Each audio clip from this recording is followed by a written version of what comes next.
And what year did you lose your mom? I lost my mom in 2015. And tell me can you explain the situation, how detrimental it was to your life when you found out what was happening? Were you there, or did you get a phone call? How did it go? My mom passed away from pancreatic cancer, first off. So that was a journey. She lived in Zilbert hospice.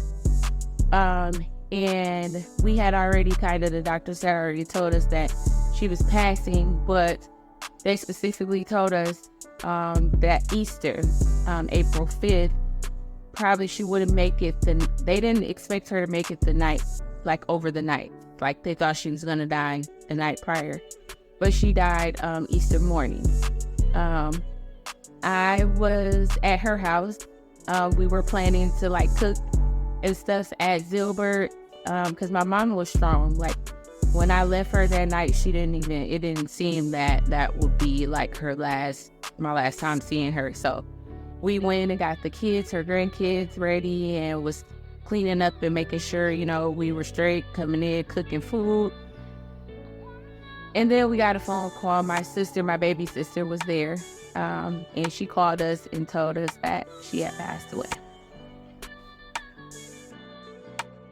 How do you feel that she would have influenced the mom that you are today? Or how did she influence the mom that you are today? My mom influenced me on so many different ways. I'm an old school mom. I got times where I tap into the modern day moms or the cool mom, but my mom was very strict. She was very stern. She was teaching me the old school ways. A lady is supposed to be a lady at all times. You stand on your word, what you say, that's what you do. So that's the model I apply by now. Everything that she taught me, some things I kind of was okay, that was a little too much. So I don't I'm not overly strict, but I still stand on the old school model where you gotta do what you gotta do, and I'm not letting up. So, what valuable life lessons or wisdom that your mom has imparted to you? Value love. My mom was always a person that she wanted love. That's what she looked for. She had it in her kids, she had it in her family, but it was a certain type of love. And I don't know, her struggle or what she went through, where it was just a specific type of love she wanted, and that's what she chased her entire life. She just wanted to feel this love. And that's, a life's lesson. I feel rock who rock with you, love who love you. Don't chase away love. Don't be overly mean or overly rude, or your prior, how can I say it? Your prior situations that you've been through that may put a block on your heart where you don't want to receive real love. If it's there, accept it and embrace it. And also, she always taught me to stay in your lane. Don't overdo nothing. Be who you is and accept who you is. Put your signature on it. If that's what you do, that's what you do. If that's how you rock, that's how you rock. So stand on that. So respect. Tell me one way that you and your siblings may honor the memory of your mother on a special occasion like Mother's Day. We have different traditions that we try to do. We always call each other, check up on each other. We'll try to do balloon release. We'll get together and listen to some of her favorite artists like Anita Baker, H-Town.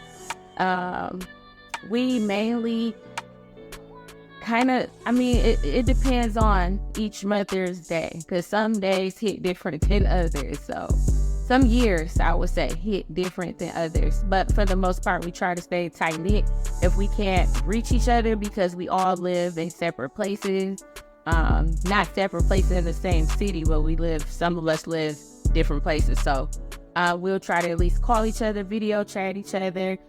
Some, do tattoos. We'll wear purple because purple represents pancreatic cancer. So we'll try to represent her in that way. Think purple. For sure. Always. So, what do you miss most about your mother? I miss the fact that she always protected me anyway. It's crazy because when my mom passed, my heart immediately went to my younger siblings, and I guess that's just the bigger sibling, just me being an older sibling. It went to my sisters because when she died, like my sister, two of my sisters didn't even graduate yet, and one of them had prom and graduation coming up the same year she passed. So my heart immediately went to them. But the older I get, the more I notice I need her the most. So everything, like I miss everything about her voice, her, even some of, the sternness. I miss everything you can think about. Like sometimes I want to call and be like, Mom, your grandkids is doing this, what should I do? Or like, even if my son, like, he was sick not too long ago, she always had a remedy for something. Like, oh, go ahead and put that there and give that to him. So I just miss everything. She was calling me to do her hair.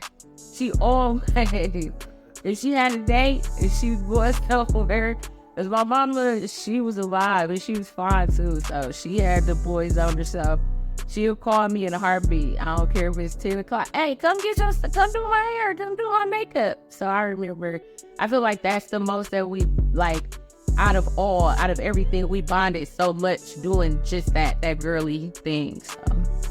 How do you feel that your perspective on life and family has changed since she's been gone?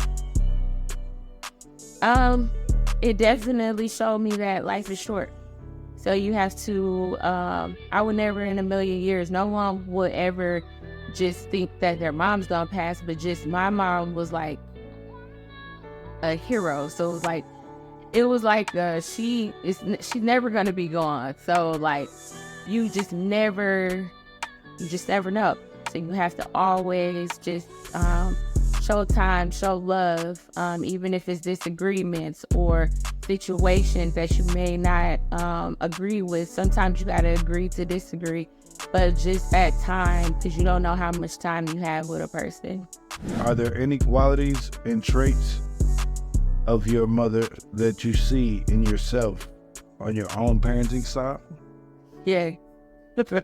All the time. I yell entirely too much for nothing. Like, I'm always yelling. I don't know. I mean, I know mama's always yell, but my mama yelled and she was loud. Oh, she was strict.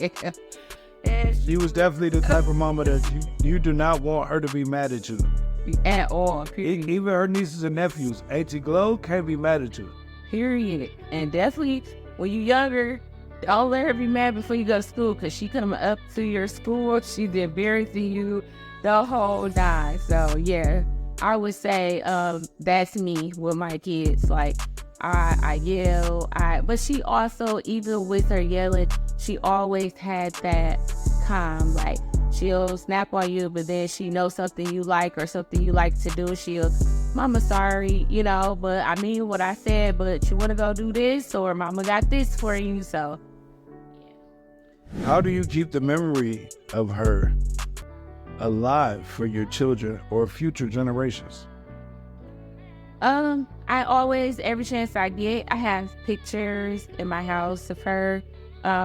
It's videos like of her singing. I try to show them, because a lot of, and that's the devastating part, because a lot of my mom's grandkids were not even conceived, or they were very young.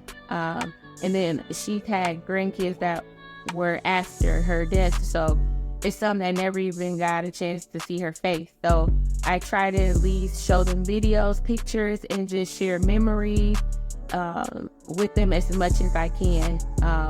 And then I try to give them history on, you know, what she went through. Let them know that she loved them. My mom loved her grandkids, the ones that were here when she passed, and even now that she's in heaven, I still feel like she's, you know, doing her big one up there for them. So